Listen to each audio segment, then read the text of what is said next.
جلیل القدر صحابی خلیفہ اول یار غار حضرت ابوبکر صدیق رضی اللہ تعالی عنہ، آپ کی ولادت 571 عیسوی میں اور وفات 635 عیسوی میں ہوئی۔ آپ کا نام عبداللہ کنیت ابو بکر اور لقب صدیق تھا۔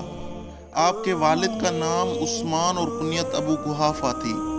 والدہ کا نام سلمہ اور کنیت ام الخیر تھی۔ آپ قریش قبیلہ کی ایک شاخ تمیم سے تعلق رکھتے تھے۔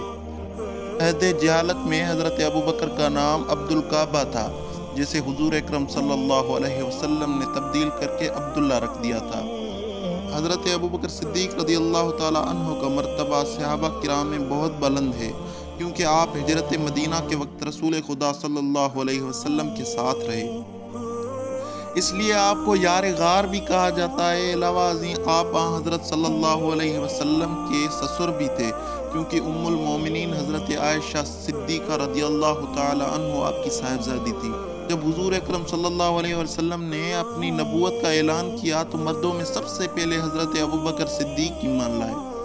8 ہجری میں فتح مکہ کے موقع پر حضرت صلی اللہ علیہ وسلم شہر میں داخل ہوئے تو آپ کے ساتھ حضرت ابوبکر صدیق بھی قصوہ نامی اونٹنی پر سوار تھے۔ حضور صلی اللہ علیہ وسلم نے 9 ہجری کو آپ کو امیر حج مقرر کیا۔ رسول خدا کے وصال کے بعد امت مسلمہ نے حضرت ابوبکر صدیق کو اپنا خلیفہ منتخب کیا۔ آپ نے اپنے خطبے میں فرمایا، اے لوگو، میں تمہارا حاکم تو بنایا گیا ہوں، لیکن تم سے بہتر نہیں ہوں۔ اگر میں نیک کام کروں تو اس میں میری مدد کرو، اور اگر برا کام کروں تو مجھے ٹوکو۔ صدق امانت ہے اور کذب خیانت۔ تمہارا کمزور شخص میرے نزدیک طاقتور ہے جب تک اس کا حق نہ دلا دوں۔ تمہارا طاقتور شخص میرے نزدیک کمزور ہے جب تک جو حق اس کے ذمے ہے وہ اسے نہ لے لوں۔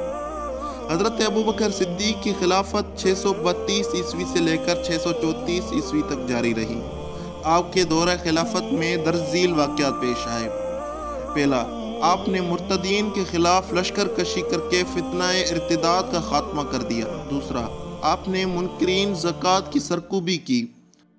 تیسرا، آپ نے لشکر کشی کر کے مدعیان نبوت کا خاتمہ کر دیا۔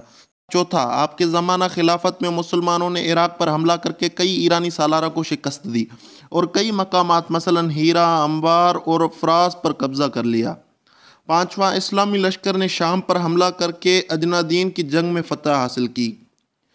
حضرت ابوبکر صدیق نے 23 اگست 634 عیسوی 22 جمادی الاخر 13 ہجری کو وفات پائی۔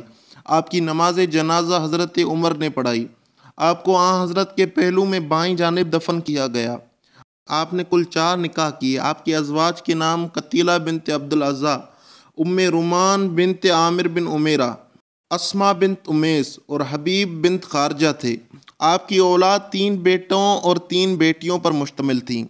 بیٹوں کے نام عبد الرحمن، عبداللہ، محمد تھے، جبکہ 3 بیٹیاں اسماء، عائشہ اور ام کلثوم تھیں۔